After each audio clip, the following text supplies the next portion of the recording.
So tell us about the first time you discover Pexip. Is it when you are interested in joining them, or is it a previous experience?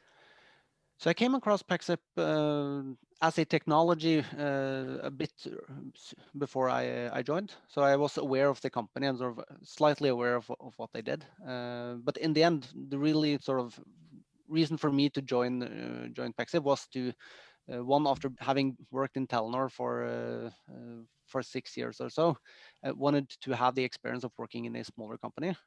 And after having worked mainly with Norway as my focus, also wanted to have that exposure to international business. So I think those were the two main drivers for me wanting to move from Telenor to Pexip. Even though sort of at the time left a substantial team with a huge business area and 50 plus direct employees, to then joining a company which was 90 people overall and really a bit undefined role as the VP of strategy.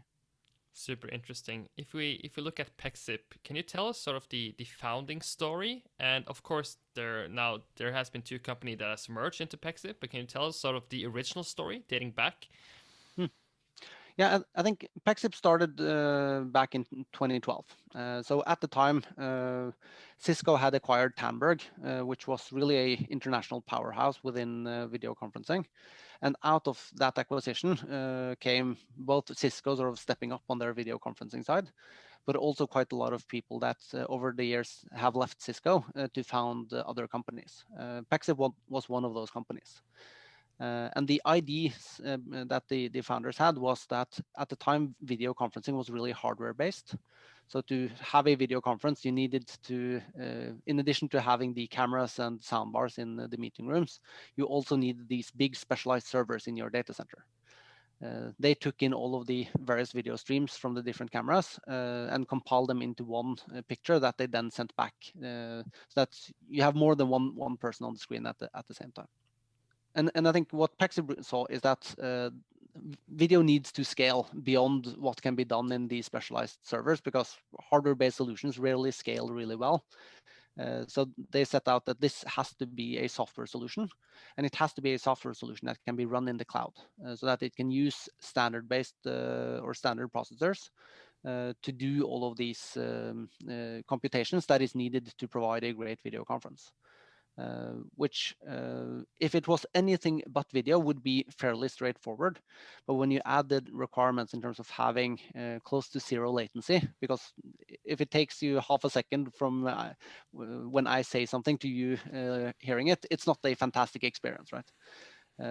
So that was really the sort of core engineering challenge that the Pexip team set out to solve, and did so very successfully. And then you had the merger a couple of years ago. What was the story behind that one? So the merger, so back then you had Pexip, who then provided a software-based solution for video conferencing. And you had Videxio, which had, based on that software, built a video conferencing service. So I think Videxio really came out of the same type of need that video conferencing can't be hardware-based. It needs to be then a software as a service. So they set out to build a as a service offering for video conferencing. Over the time, they became a large customer of Pexip. So the underlying technology and the sort of user experience that you had was similar both for Pexip and for Videxio, but how you consumed it was very different. So when the two companies merged back in 2018, you had really this amazing sort of value proposition that you can get the same great user experience. And if you want to consume it as a software, or if you want to consume it as a cloud service, it's really up to you. So I think that really sort of expanded the reach of both companies, because at the end, it's the same type of customer.